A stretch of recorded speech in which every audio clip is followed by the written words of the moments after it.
Today, we're back on ATPL Talks, and our conversation with Cameron Gow continues. I highly recommend checking out the first part of this interview, where we uncovered Cameron's incredible journey as a modular pilot, approaching the end of his theory exams. In that video, he shared his aviation background, detailed his experience with modular training, and discussed the benefits of holding both UK CAA and EASA licenses. Cameron also emphasized the importance of question banks, study groups, and support networks for distance learners. You'll find the link to the first part in the video's description. Join us in part 2 as we delve further into Cameron's aviation journey and explore the thrilling adventures and opportunities on his path to becoming a professional pilot. I basically rewrote into my own words every single lesson in module 1, and immediately presented one issue is it took me forever to get through some of the lessons. For me personally, I found that note-taking slowed me down a lot, and the notes that I did take, I never looked back on. Question bank, question bank, question bank. You've got to do a lot of questions before you go into the exam. Visual learning for me is important. I mean, there's plenty of pictures and stuff, but videos are fantastic. And that leads me on to saying that YouTube is an unbelievable tool for learning anything these days. So having all the questions in one place was exactly what I needed. So Cameron, as you've mentioned, all the theory courses split the study into modules, usually 3 modules with 4 or 5 exams in each. And the courses themselves vary from basic ebooks to more sophisticated, blending learning techniques, videos, question banks, etc., etc., etc. You were doing the Bristol Ground School course. So what particular study techniques would you recommend? What did you find useful? And in retrospect, what do you wish you'd done? You've mentioned question banks already.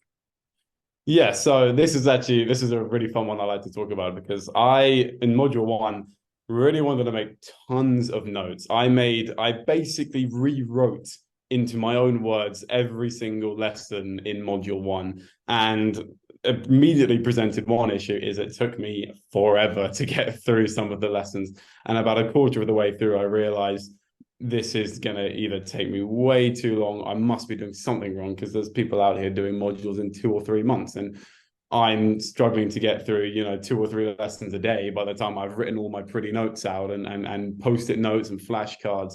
And I realized that actually note-taking in ATPLs, for me personally, and I'm only going to say that because studying techniques is slightly more personal, and I would say that some people will find note-taking the best way to do it. For me personally, I found that note-taking slowed me down a lot, and the notes that I did take, I never looked back on, which was another problem. So I made some lovely notes for the first quarter of my module 1, and I never ever reviewed them again.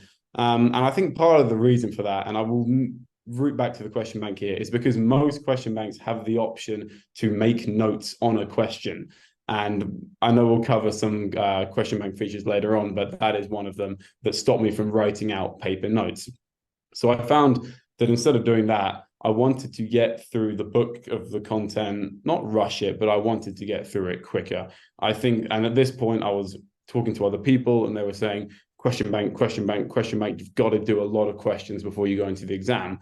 So that really halfway through module 1, that changed the way I approached my studying. And I went from note-taking to, right, let's get through the content. I'm going to annotate the books instead of making notes on them. So I grabbed my highlighter, just annotated, made a couple of bullet points, but barely anything.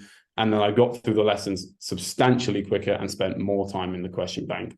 So on reflection study techniques, my personal recommendation is don't spend a whole lot of time making notes, because you're going to have to spend that time in the question bank anyway. And you've got another ways of making notes in the question bank. And that's where a lot of the knowledge is focused. Yeah, note-taking is a very classical way of reinforcing learning. It's the act of taking the notes and formulating things in your head is the bit that reinforces the learning element. They do, of course, have a use if you want to come back to a précis version. But the modern view is that there are different paths to learning, and the question bank, as you said, is a path to learning, and it approaches the material in a different way. It gives you a different angle on it. You talked about Bristol Ground School. They had other resources. They have, for instance, videos and things. Did you find the visual approach to learning was helpful? I did, actually. I did, again, watch the videos. I tend to use the videos that Bristol Ground School provided as a let's call it support to what I had already learned through the books. I was quite keen on actually just putting my headphones on and annotating the books first before I watched the videos available with Bristol Ground School. And I use those to just solidify what I already knew. That was my own personal technique. I know some people at Bristol Ground School personally who did it the other way and they actually watched the videos first. So I guess that depends on your technique, but in either way, visual learning for me is important. I mean, there's plenty of pictures and stuff, but videos are fantastic. And that leads me on to saying that YouTube is an unbelievable tool for learning anything these days. So you've got the books themselves, you've got great videos on Bristol Ground School, which I use to solidify my learning. And if there was anything I didn't fully understand or I wanted to see it in just a different way, a different animation, a different way of perceiving it, YouTube is fantastic. And I would strongly recommend people to just go on YouTube. And if you're struggling with a particular topic, there are so many content providers out there providing loads of information that will help retranslate something that you might not understand. Yeah, super, thanks. So let's go to the exams themselves, and they can be quite intimidating, particularly the first set of exams you take. And I remember taking my ATPL exams a million years ago, walking up to the huge building, which was in central London at the time, and being growled at by an invigilator. And as an adult male of 30 or something, it was very unusual to find myself going back to sort of childhood emotions, a bit like sort of Ratatouille. But how did you get on with it? How did you approach them? What tips would you have for someone going into their first set of exams? Well, that's exactly like you said. The first set of exams you take are hugely intimidating. I took mine down at the CAA offices at Gatwick, which, for those that don't know, is a big, scary grey building, and it's not particularly pretty. And there's not too many smiles going on in there. It is quite a serious place, and it's intimidating for everyone who's going to take it. I'd say definitely if you're traveling for your exams, if you've got to travel more than 45 minutes or an hour to get to the exam venue, I would strongly consider staying closer to the exam venue itself. That is, the last thing you want is to worry about rush hour traffic in the morning on your way to an exam. It's really not a nice thing to worry about, because they always say try and sleep well the night before. I don't know about you, but I didn't sleep well the night before any of my exams, to be honest. So I'd say that that's a bit of a hopeful bit of advice. Your preparation, of course, going into the exam, I mean, you can smash out as many questions as you want the night before, but you're not going to add that much onto your repertoire of knowledge going into the exam the next day. So really, your focus in the 24 hours going into the exam, sure, some extra revision, eat well, sleep as well as you can. But if you're having to travel to the exam venue, keep it as low as you can. Consider a hotel. It's a very small fee to pay to not have problems in your exams. And if you're taking multiple exams a day, you're going to be there, you're going to be tired. It's going to be a very, very long day. If you can, the other approach I'd say, if you're picking your own exam dates, do your best to not pick 2 exams on one day. It's very manageable to have 2 exams in one day. You'd really rather not. It's a lot nicer to not have 2 exams in one day. Some people I know have even done 3 exams in one day, and I think that's absolutely ridiculous. If you get an exam booking far enough ahead, most exam sittings are 4 days long, some of them are 5 days long, and you can easily just put 1 exam on each day and space them out much nicer. I'd suggest really getting your exam bookings in quite a few months ahead if you can. You can always move them. The CAA are very lenient about moving exams, so if you're not ready for them, you can move them, but on the day, they are very tiring. Even though an exam might only be an hour long, you've had your travel up there and you're exhausted after the exam, and you might not want to do another exam that afternoon. So another recommendation is, yes, space your exams out if you can. So presumably now you're onto your 3rd sitting, you're completely relaxed about exams, and the intimidation you experienced first time round has gone, has it? For the most part, yes. I mean, it's always the element of you don't know what to expect, so you worry because you don't know. You don't even know what the exam room looks like. And as soon as you come out your first exam, really, you're like, okay, that's what it looks like. That's what it feels like. That's what the process is. You know, I got to my first exam like an hour and a half before the actual slot began. I was so nervous. I didn't want to be late. I wanted to get there and open up some books and do more revision, but your mind's a bit fogged with stress and you can't really sit there and revise very well. So after the first exam and the first sitting, definitely you do relax a bit more, which is great. And you realize what the exams actually look like compared to the question bank. And you're like, okay, this is familiar, and you just relax into them. That is true.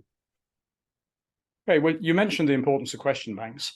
As a Bristol Ground School student, you automatically have access to the BGS question bank. And did you use any others? What would you see as the benefits of using more than one? How did you use them? Yeah, so I mean, starting with Bristol Ground School, the way the course content is structured is we have little set of questions after the end of every lesson. So immediately from the get-go, we're, as a Bristol Ground School student, you're on the Bristol Ground School question bank. And I didn't leave me too much time. And again, this might have been a factor of working and studying at the same time, but covering the lesson content and trying to question bank at the same time was actually impractical. I didn't have enough hours in the day to do that. So I put my question banking to the end of the content, and I started off with the Bristol question bank. And when I started to do more talking to people, a lot of people were throwing up atplquestions.com as an option as well. And I swiftly moved over to that question bank and found it, very similar to the Bristol Ground School question bank. But everyone else said they've been on there. The exams are really familiar compared to ATPLquestions.com. And so for the first two modules, I really put most of my focus into that question bank, ATPLquestions.com. And on reflection, I actually wish I'd done both ATPL questions and Bristol Ground School. When I learned about how the question banks are created, they're based on feedback. And it's, most students will just feedback to whichever question bank they're using at the time. So students that have studied with ATPL questions will feedback to ATPL questions. Students that have used Bristol Ground School will feedback to the Bristol Ground School question bank. So with that being said, theoretically, if you use multiple banks, you will cover even more questions that, some questions may be in Bristol Ground School that aren't in ATPL questions and vice versa.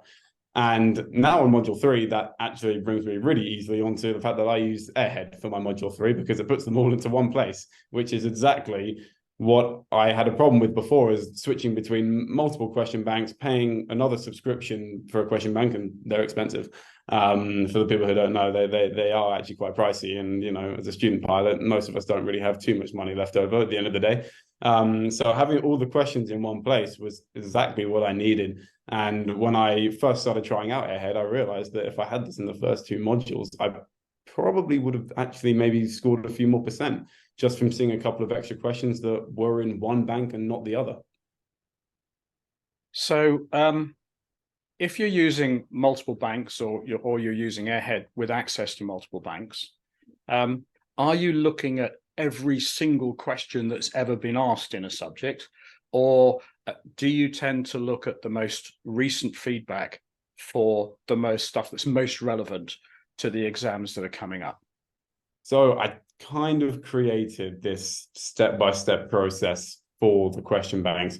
When I finished the content for the module, I initially just went onto the subject, picked all of the questions, and created one long test with, all of the questions available in that subject. So anywhere from 500 questions for some of the smaller subjects up to Principles of Flight. It's got over 2,000 different questions just in one question bank. And I would just tick through that day in, day out, and I'll try and get through as many questions just in that massive test as possible. It wasn't a time test. You could take as long as you want to do it. It's just a study test.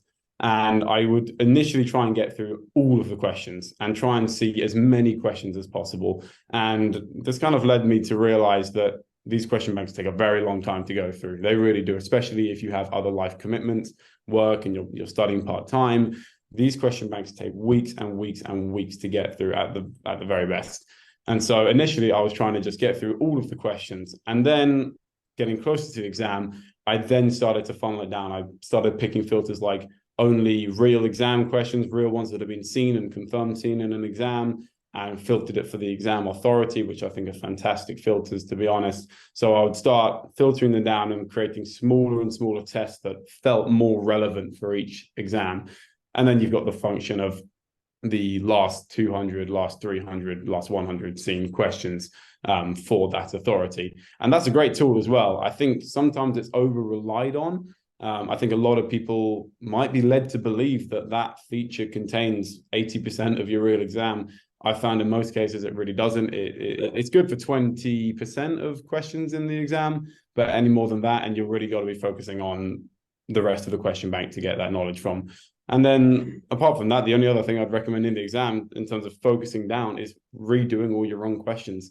And it's something I tell people is if you get it wrong in the exam, as you get it wrong in the question bank, you'll get it wrong in the exam. And you really need to be repetitive on getting your wrong questions sorted out. Cool. So what about functionality, seeing as we're talking question banks? But the usual bone of contention is offline access and apps on iPads and phones.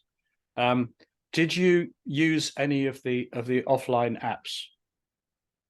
Well, yes. So when I didn't use any offline apps for module 1 and 2. ATPL questions do not have an offline app.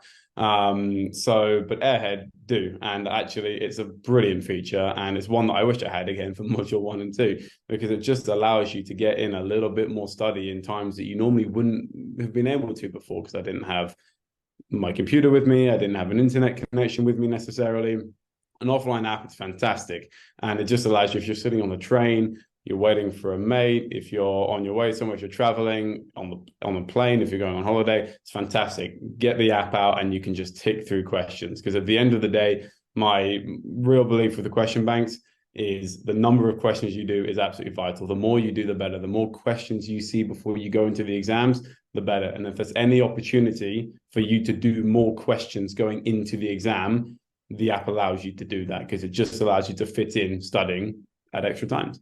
Yeah, I think aviation exam have apps as well, but you didn't use Avex.